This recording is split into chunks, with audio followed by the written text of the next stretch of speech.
Glória a Deus. Aleluia. Amados, quando nós estamos neste período, estivemos ministrando na semana passada sobre todo esse momento que nós estamos vivendo de Páscoa, quando nós falamos dessa passagem do povo de Deus, olhando para o Antigo Testamento, e nós fizemos semana passada tudo um histórico. Você que não esteve aqui, você pode acompanhar no canal da nossa igreja, tanto no Facebook quanto no YouTube, IPI Amambai. Nós podemos olhar toda a transição do povo de Deus, passando pelo Antigo Testamento, o cordeiro que era imolado. Chegamos então ao Novo Testamento, onde o próprio João Batista, olhando para Cristo, ele diz: eis o cordeiro de Deus que tira o pecado do mundo. O próprio Cristo ressignificou a Páscoa, a celebração pascal, e em meio a uma celebração de Páscoa, ele ressignifica e celebra a ceia do Senhor, né? Momentos marcantes na história do povo, mas a Páscoa e a ceia do Senhor, ela aponta para a crucificação de Cristo, aponta para a cruz. Podemos ver hoje nas ministrações de canções e dança, o quanto a cruz ela tem um papel central nas nossas vidas. A cruz, que era um instrumento de punição, o mais severo possível, né? As pessoas que eram crucificadas, a questão não era apenas o sofrimento físico, que já era excessivo. A pessoa crucificada morria uma morte geralmente por asfixia, né? Há uma promessa sobre Jesus, que nenhum dos seus ossos seria quebrado, mas até os mais fortes e resistentes na cruz, quando eles estavam demorando muito tempo para morrer por asfixia, eles tinham então as suas pernas quebradas, para que eles não conseguissem sustentar mais, e então sufocassem naquela agonia extrema. Esse instrumento de punição, mas também um instrumento de vergonha. A sociedade se reunia como uma festa, um pão e circo, para olhar quem era aquele maldito que teria sido condenado à cruz. Qual foi o pecado que ele cometeu para ele ser tão maldito? Não é à toa que nós vemos na própria palavra mensagens e profecias dizendo: maldito aquele que era pendurado no madeiro. E Cristo se fez maldição por nós. Agora, por que desse sacrifício de Cristo? O porquê Cristo se entrega na cruz do Calvário? Não é apenas um ato histórico, ou um ato de um momento cultural, mas há benefícios advindos da cruz do Calvário. Há uma bênção de Deus embutida naquele ato, naquele gesto de se entregar por nós. O próprio Cristo, ele se entrega na cruz, e benefícios são derramados sobre todos aqueles que entregam as suas vidas a Cristo, todos aqueles que são chamados pelo nome de Cristo para viverem uma nova vida, uma vida baseada no novo nascimento, numa nova experiência com Cristo Jesus. A cruz, ela não é somente um objeto onde as pessoas eram humilhadas, onde as pessoas sofriam. Para nós como cristãos, a cruz aponta para a salvação, mas não somente para a salvação futura, ou para algo que acontecerá num futuro distante.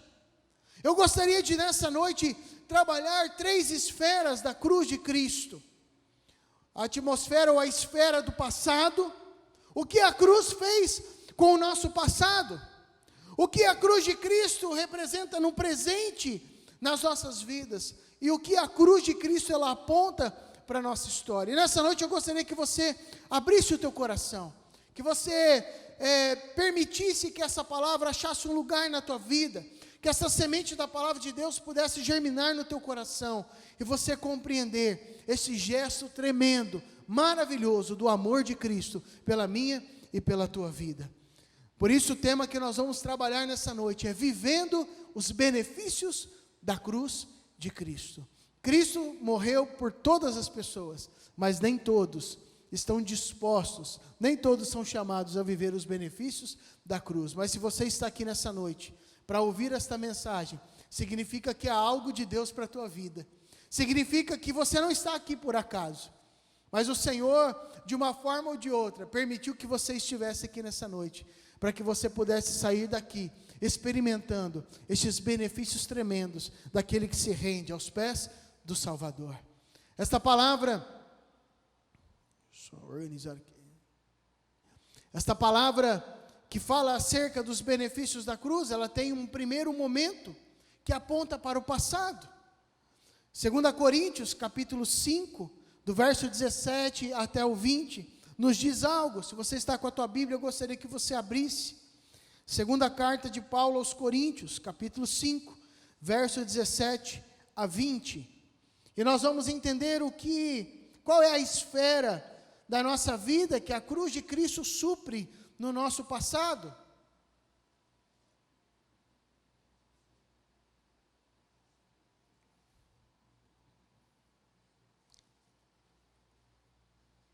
Se você quer compreender um pouquinho mais acerca do que Paulo, qual o sentido da mensagem de Paulo à igreja de Corinto, você pode nos acompanhar também em nossos estudos pela manhã, né? No Pão em Casa. Nós estamos justamente falando sobre Coríntios, 1 Coríntios capítulo 13, o hino ao amor. Falamos hoje pela manhã e vamos chegar na segunda carta de Paulo aos Coríntios. O versículo 17 do capítulo 5 da segunda carta de Paulo aos Coríntios diz assim: e assim, se alguém está em Cristo, é nova criatura. As coisas antigas já passaram, e eis que se fizeram novas.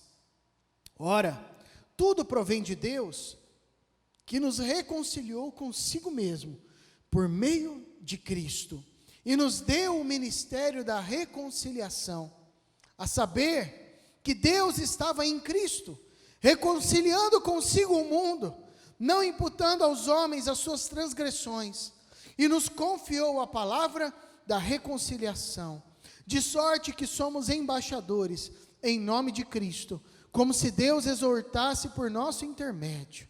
Em nome de Cristo, pois, rogamos que vos reconcilieis com Deus. Em nome de Cristo, pois, rogamos que vos reconcilieis com Deus.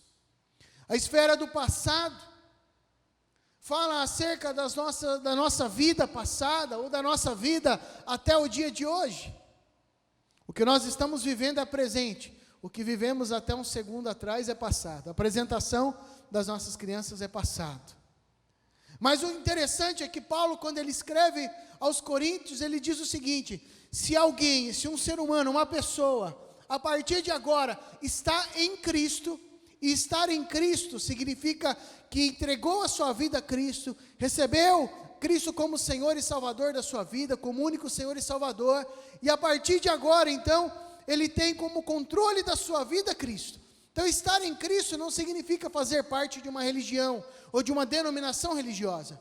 Estar em Cristo fala de uma experiência pessoal, real, com Cristo, com aquele que se entregou na cruz do Calvário pelas nossas vidas. E Paulo continua: se alguém está em Cristo, é nova criatura. As coisas antigas já passaram, e eis que se fizeram novas.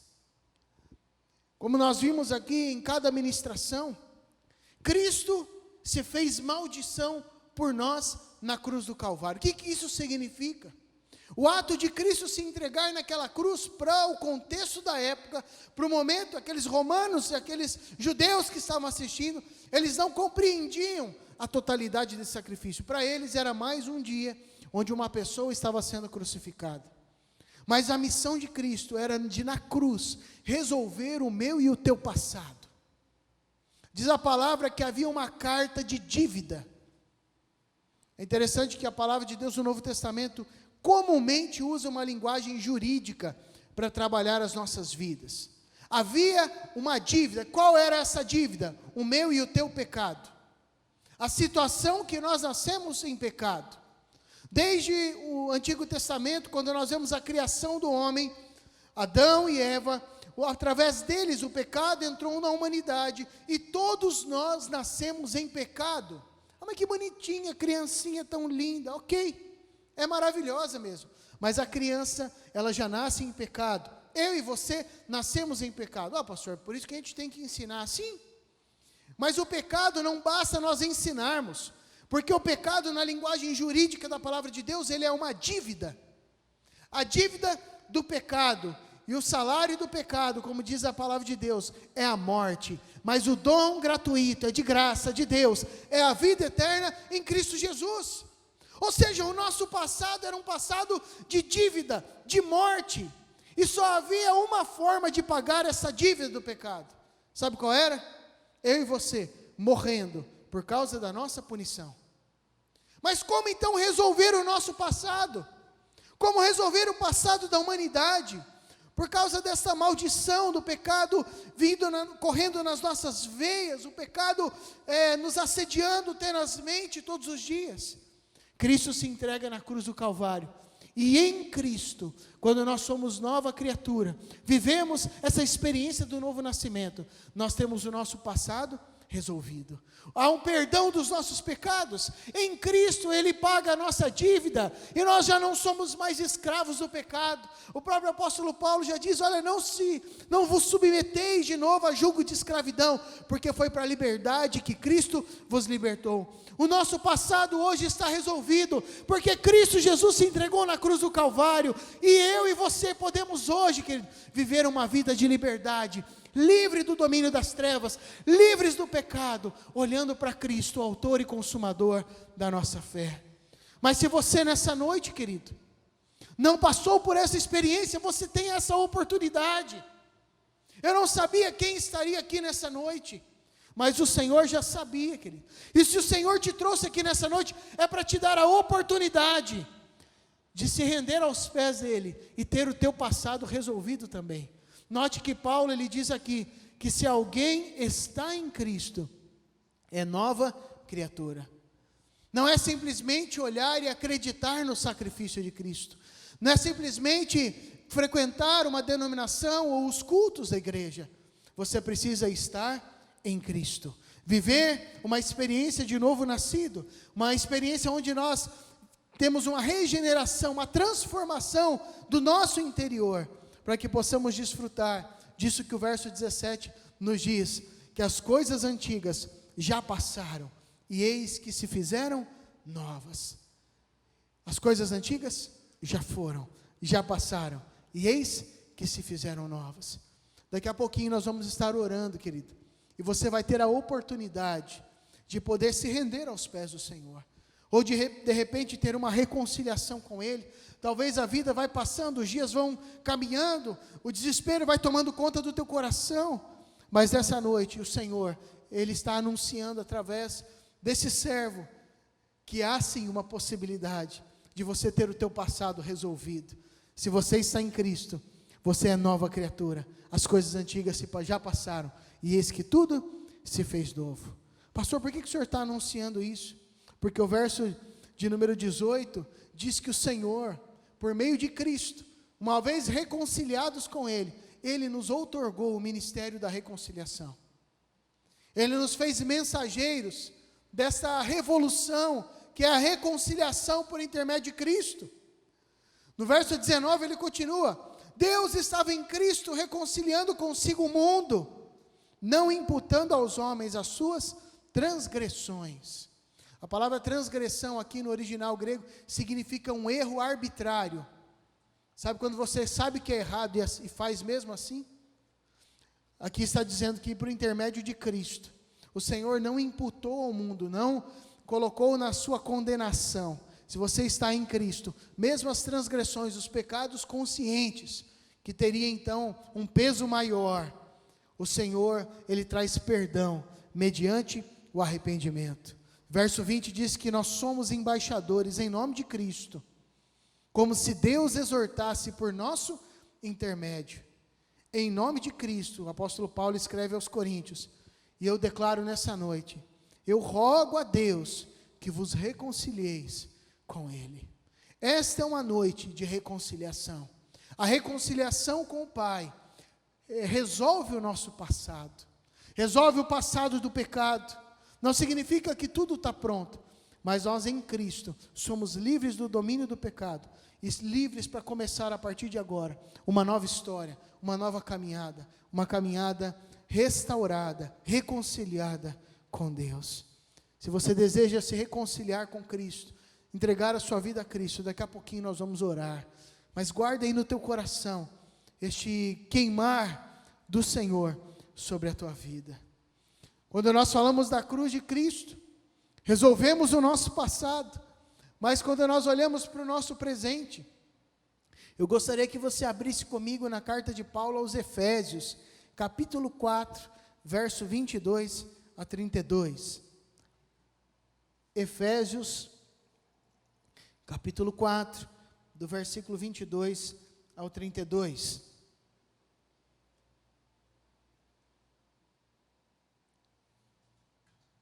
O passado foi resolvido. Qual é o benefício presente da cruz para a minha vida, pastor? Olha o que Paulo nos ensina. Efésios 4, 22. No sentido de que, quanto ao trato passado, o nosso passado, o velho homem, vos despojeis do velho homem que se corrompe segundo as concupiscências do engano, e vos renoveis no espírito do vosso entendimento, e vos revistais do novo homem, criado segundo Deus, em justiça e retidão, procedentes da verdade. Por isso, deixando a mentira, fale cada um a verdade com o seu próximo, porque somos membros uns dos outros. Irai-vos e não pequeis, não se ponha o sol sobre a vossa ira, nem deis lugar ao diabo. Aquele que furtava, não furte mais, antes trabalhe fazendo com as próprias mãos o que é bom, para que tenha com que acudir ao necessitado. Verso 29, não saia da vossa boca nenhuma palavra torpe, e sim unicamente a que for boa para a edificação, conforme a necessidade, e assim transmita graça aos que ouvem. E não entristeçais o Espírito de Deus, no qual fostes selados para o dia da redenção. Longe de vós toda amargura, cólera, ira, gritaria, blasfêmias, e assim toda malícia. Antes, sede uns para com os outros, benignos, compassivos, perdoando-vos uns aos outros, como também Deus em Cristo vos perdoou. Pastor, meu passado está resolvido, não preciso fazer mais nada. Não, a cruz de Deus, a cruz de Cristo, ela traz uma realidade presente, que é a realidade de nós nos despojarmos, trocarmos a roupa, de nós deixarmos o velho homem, as velhas atitudes pecaminosas para trás, e começarmos a viver uma nova atitude na presença do Senhor. Vos despojeis do velho homem, que se corrompe segundo os desejos, as concupiscências. A palavra concupiscência é desejo do engano.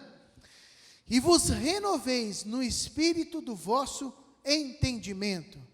Quando Paulo escreve aos Romanos, no capítulo 12, verso 1 e 2, ele usa essa mesma expressão, renovar o entendimento, a mente, através do culto racional. Estarmos aqui no culto é justamente o local onde nós recebemos a palavra e a nossa mentalidade é renovada.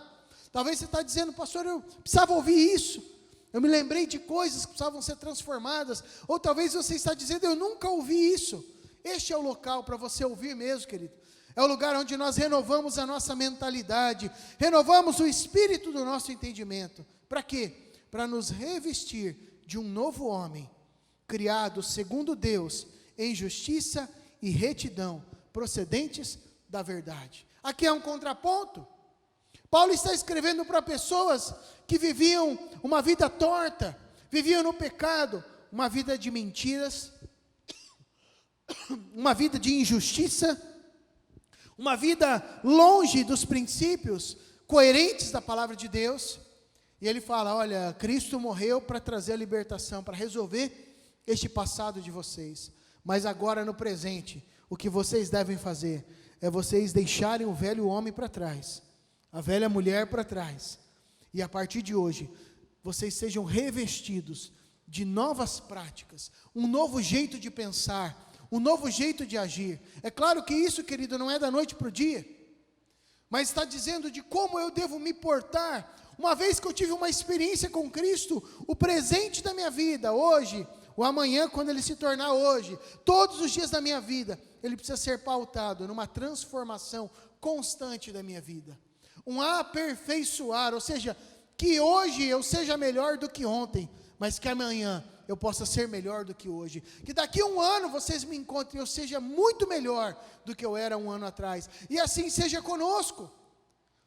Daí as pessoas poderiam ficar ali sem compreender muito bem o que Paulo estava dizendo, e ele é muito mais incisivo ainda. Em outras palavras, ele diz, por exemplo, deixe a mentira e fale cada um a verdade com o seu próprio, com o seu próximo. Você que chegou aqui, querido, e tinha um hábito de mentir, você sabia que a única coisa que é atribuída à paternidade, ao diabo na Bíblia é a mentira? O pessoal falava por aí que o diabo é pai do rock. Mentira, queridos, né? Todo dom perfeito e toda dádiva dos céus vem de Deus, do Criador. Tudo, querido, que é criatividade, tudo que é bom, perfeito, vem do Pai das luzes. Mas a palavra de Deus diz que o diabo é o pai da mentira. Logo, aquele que mente é filho do diabo. Por isso Paulo, ele fala, olha, já que vocês não estão entendendo muito bem, aquele que mentia, deixe de mentir. Fale a verdade. Aquele que estava se irando e acabando, por intermédio da ira, falando o que não devia, às vezes brigando, ofendendo, machucando o próximo. Irai-vos e não pequeis, não se ponha o sol sobre a vossa ira. E ele continua, não deixe lugar ao diabo. Aquele que furtava, não furte mais. Ou seja, as atitudes pecaminosas, deixe elas no passado, a partir de agora, não faça mais. Antes trabalhe, fazendo com as próprias mãos o que é bom, para que tenha com que acudir ao necessitado. Verso 29, ele diz, não saia da vossa boca nenhuma palavra torpe. A palavra torpe aqui eram palavras duvidosas, tortuosas, mas também uma expressão que é atribuída a xingamentos. Hoje cada vez mais está comum, queridos, pessoas terem os seus lábios sujos. Lábio que fala promiscuidades, palavrões, xingamentos. Como é difícil, queridos, nós convivemos com pessoas assim, pessoas que vivem maldizendo. E a palavra já nos diz, olha, não saia da vossa boca nenhuma palavra torpe, mas sim unicamente a que for boa para a edificação, conforme a necessidade, ou seja, só fale se tiver necessidade. Tem gente que fala demais, então está falando demais, pensa um pouco, reflete, vê se é para falar mesmo, se não é, pensa 1, 2, 3 vezes, só fale aquilo que tem necessidade, e que assim transmita graça aos que ouvem. Não está dizendo que nós não devemos ter conflitos, não está dizendo que não tem horas que nós devemos ser incisivos, mas está falando de pessoas que vivem, amaldiçoando com os seus lábios. Ele continua, longe de vós, não entristeçais o Espírito de Deus, do qual fostes selados. Como eu entristeço o Espírito? Pecando, porque o Espírito é santo, e quando eu peco, eu firo a santidade do Espírito Santo de Deus. Longe de vós toda amargura, que é falta de perdão, cólera, a pessoa que é extremamente colérica, aquela ira constante, esteja longe de vós, ira, gritaria, blasfêmia, e bem assim toda a malícia. Antes, sede uns para com os outros, benignos, compassivos, perdoando-vos uns aos outros, como também Deus em Cristo vos perdoou. Em outras palavras, o que eu vou fazer com hoje e agora? Ah, pastor, eu vivi até hoje uma vida de adultério na minha família. Então, a partir de agora, toma postura e vergonha na cara e para de fazer isso. Se reconcilia com a tua esposa, pede perdão, conta, assume a bronca agora, o BO, mas muda. Ah, até agora eu era estelionatário, a partir de agora, cumpra com o que você tem que fazer. Ah, eu sonegava imposto, então deixa de sonegar. Eu mentia, deixa de mentir. Eu falava mal dos outros, deixa de falar mal.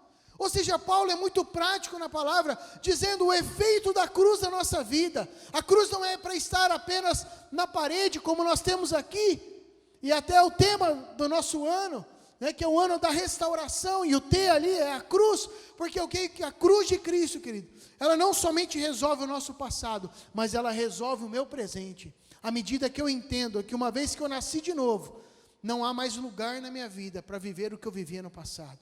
A partir de agora, eu preciso tomar vergonha na cara, reconhecer os meus erros diante do Senhor e começar a ter novas atitudes, novas práticas. Aquele que nasceu de novo, ele não vive na prática do pecado. Paulo é muito claro, e eu poderia citar uma infinidade de outros textos, mas nosso tempo é limitado. O que Paulo termina dizendo é: sede uns para com os outros benignos, compassivos, perdoando-vos uns aos outros, como Deus em Cristo vos perdoou. Ou seja, o nosso presente, a cruz, no presente da minha vida, ela me mostra o quanto eu preciso me arrepender e mudar as minhas atitudes. Eu não posso dizer que sou cristão se eu permaneço o mesmo todos os dias. Se eu continuo ano após ano com as mesmas falhas, com os mesmos pecados. Pastor, nós somos humanos, limitados, pecadores, sim. Mas nós precisamos ser eternos insatisfeitos com a nossa condição. Porque a cruz nos mostra isso. O preço pago para eu e você estarmos aqui foi o preço de sangue. Alguém se entregou e morreu na cruz, para que no meu presente hoje eu possa viver em novidade de vida. Mas a cruz, finalmente, ela aponta para um futuro tremendo. Talvez você olhe apenas para um futuro distante, de salvação, ou um futuro lá na Jerusalém Celestial. Eu quero ser salvo, né? Dificilmente você vai ter uma pessoa que fala: se você morrer hoje, você quer ir para o céu ou para o inferno, né? Mesmo aquele que eu não acredito nisso, mas quando está no leito de morte, o cara fala: oh meu Deus, se existir céu, deixa eu ir para o céu, né? Por quê? Porque nós ansiamos, fomos criados para isso. Mas note que a cruz, ela não aponta apenas para o último dos estágios. O futuro que a cruz de Cristo tem para as nossas vidas é algo tremendo. Olha o que Efésios 4, verso 11 a 13 nos diz: que Ele mesmo concedeu uns para apóstolos, outros para profetas, outros para evangelistas, outros para pastores e mestres, com vistas ao aperfeiçoamento dos santos, para o desempenho do seu serviço, para a edificação do corpo de Cristo, até que todos cheguemos à unidade da fé e do pleno conhecimento do Filho de Deus, à perfeita varonilidade, à medida da estatura da plenitude de Cristo. Ou seja, tudo isso que nós estamos vivendo, aqui fala acerca dos 5 ministérios, não vou estar falando e aprofundando essa temática nessa noite, mas quando ele trabalha o ministério apostólico e profético, que faz referência ao ministério dos profetas, ao Antigo Testamento, como base da edificação da igreja, e também o apostólico do Novo Testamento, daqueles apóstolos enviados que tiveram uma experiência real com Cristo. Ele está falando sobre toda a base da edificação da igreja de Cristo. Quando ele fala então de evangelistas, pastores e mestres, falando da nossa realidade presente, tudo isso para que os cristãos sejam aperfeiçoados e desempenhem o seu serviço, o seu ministério, para que ajudem, cooperem na edificação do corpo de Cristo. E o que a cruz aponta para o futuro, pastor? É justamente esse trabalho nosso, a longo prazo, de aperfeiçoamento uns dos outros. Até quando? Até que todos cheguemos à unidade da fé e do pleno conhecimento do Filho de Deus, a perfeita varonilidade, à medida da estatura, da plenitude de Cristo. Cristo é o nosso irmão mais velho, né? Por intermédio dele nós fomos adotados e somos hoje família de Deus. E o desejo do Pai é que nós nos tornemos cada dia mais parecidos com o nosso irmão mais velho, com Cristo Jesus. É por isso que nós estamos aqui juntos, caminhando como igreja. É por isso que se faz necessário viver o corpo de Cristo, a igreja, onde nós fomos uns sendo instrumentos de aperfeiçoamento na vida do outro. Cada um me abençoa, me aperfeiçoando, eu também abençoo os irmãos, até que no futuro nós possamos chegar à unidade de fé, ou seja, ter a fé afinada, alinhada, do pleno conhecimento do Filho de Deus. O apóstolo Paulo, no texto de Coríntios 13, que nós estudamos hoje pela manhã, ele fala: agora eu vejo como em um espelho, de forma obscura, e ele estava falando de um espelho que na época era feita de um bronze ou um cobre polido, martelado, e você não conseguia enxergar direito, mas então o veremos face a face, de uma forma clara. E é justamente isso que ele está dizendo. Naquele dia nós teremos um pleno conhecimento acerca de Cristo.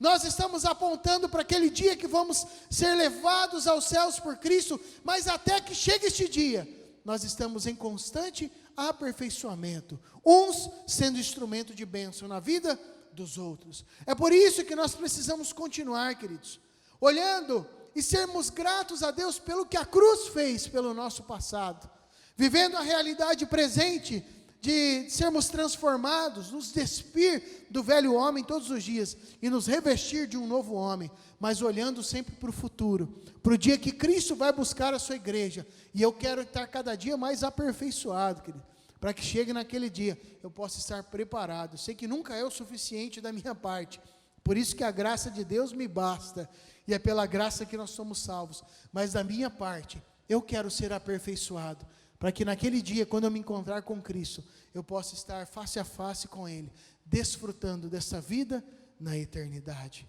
Eu quero te convidar a fechar os teus olhos.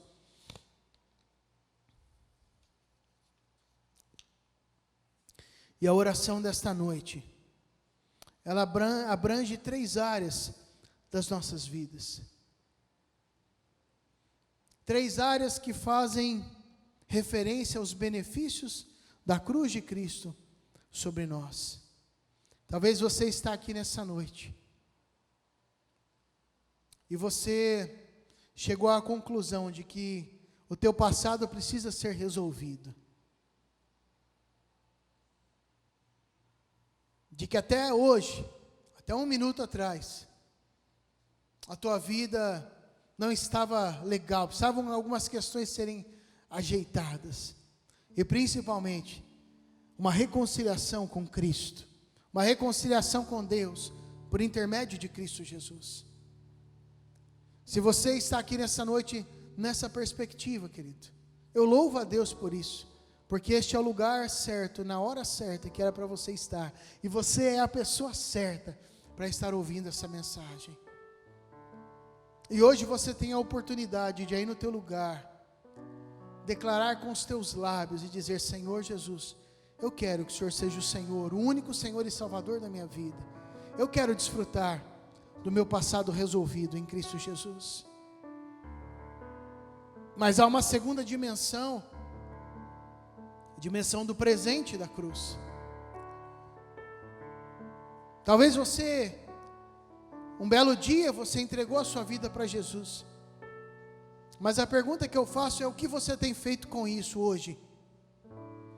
E dia após dia você tem protelado, dia após dia tem vivido da mesma forma, não há novidade de vida, não há transformação, pelo contrário, é sempre a mesma vida.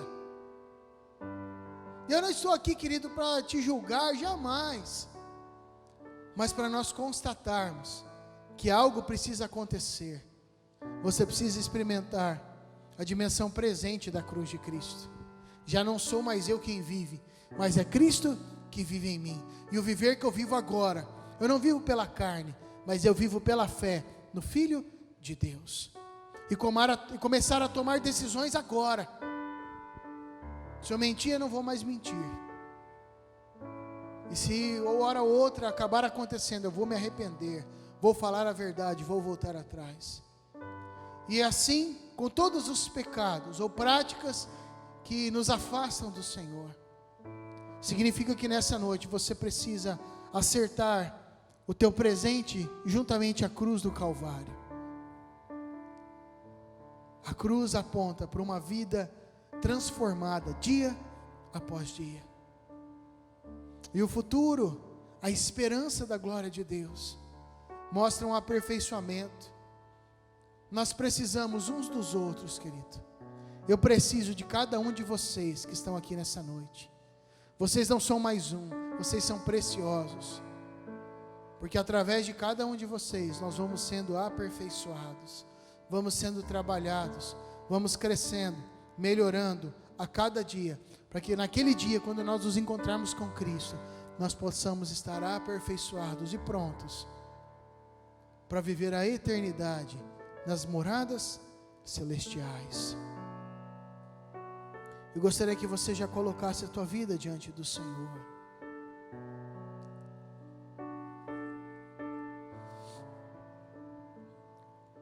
Você que nessa noite deseja viver o benefício da cruz no teu passado, entregar a tua vida ao Senhor Jesus.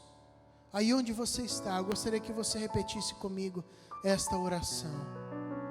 Esta oração, ela não é tudo, ela é apenas o primeiro passo de você reconhecer que precisa de Cristo, mas a partir dela, muitas coisas vão desencadear na tua história, na tua vida. Mas este é o primeiro passo que precisa ser dado nessa noite. Você que nessa noite quer então resolver o teu passado, esse passado de pecado, a tua dívida ser aniquilada em Cristo Jesus, deseja entregar o controle da tua vida nas mãos do Senhor. Eu gostaria que você, aí no teu lugar, repetisse essa oração comigo e dissesse assim: Senhor Jesus, nesta noite eu entrego a minha vida e o meu coração na tua presença, e eu te peço que o Senhor transforme a minha história e a minha vida, que meu passado seja resolvido, mas que a partir de hoje eu possa desfrutar de uma nova vida na tua presença. Assim eu oro, em nome de Jesus, amém. Assim como você está, eu quero orar pela tua vida. Senhor, há pessoas nessa noite que estiveram orando, entregando as suas vidas na tua presença. Senhor, eu sei que o Senhor recebeu cada uma dessas orações, e eu te peço, Senhor, que essa transformação possa acontecer dia após dia, Senhor, que não seja apenas este momento, mas que possa haver uma continuidade, Senhor. Usa a tua igreja, usa cada irmão, cada irmã, para que cada um desses que nessa noite entregaram as suas vidas a Jesus sejam alcançados por este amor, por este corpo que é o corpo de Cristo, esta comunidade de fé. Assim nós oramos, em nome de Jesus. Nós oramos também por aqueles que nessa noite, Senhor, estão colocando a sua vida presente, de uma forma ou de outra, tem vivido um presente que não condiz com a tua cruz, tem tido práticas, presentes que não condiz com a realidade do teu evangelho, mas que nessa noite se arrependem e deixam o pecado para trás. Nós sabemos que o perdão é maravilhoso vindo da tua parte, Senhor, mas que seja uma realidade, Senhor, que haja uma tomada de posição nessa noite, uma postura nova, Senhor, de pessoas que realmente decidiram viver juntamente com Cristo, e que no decorrer dessa caminhada, Senhor, possa haver uma disposição em cada coração para te servir na caminhada da igreja, nos ministérios, nas células, Senhor, em cada momento, no ministério com música, Senhor, no ministério com crianças, Senhor, no ministério de ação social, quaisquer que sejam os ministérios, que possa haver uma disposição em servir, para que o corpo de Cristo seja aperfeiçoado e estabelecido, e possamos nos aproximar do Senhor, e aguardar com grande expectativa o dia que seremos levados para viver eternamente nas moradas celestiais. Assim nós oramos, em nome de Jesus, amém e amém. Estenda suas mãos, meu irmão, minha irmã, se coloque em pé. E nesse momento, eu quero impetrar a bênção do Senhor sobre a tua vida. Mas antes, você que nessa noite fez uma oração entregando a sua vida a Cristo Jesus, gostaria de pedir que depois você entrasse em contato comigo, pelo WhatsApp, ou agora no final do culto, ou durante a semana, nós temos os nossos telefones, você pode entrar em contato conosco, porque se você assim entendeu e compreendeu, será muito importante nós continuarmos uma caminhada de fé juntos. Então eu gostaria que você me procurasse, nós queremos fazer uma visita para você, estarmos juntos nessa caminhada, em nome de Jesus. Receba a bênção. E agora, amada igreja, que a maravilhosa graça do Senhor Jesus, que o perfeito amor de Deus, o nosso Pai, que a comunhão e as consolações do Espírito Santo repousem sobre a tua vida e sobre todo o povo de Deus em toda a terra, hoje e sempre. Amém e amém. Vamos dar uma salva de palmas ao Senhor. Que Deus te abençoe, meu irmão, minha irmã. Vai na graça e na paz do Senhor Jesus.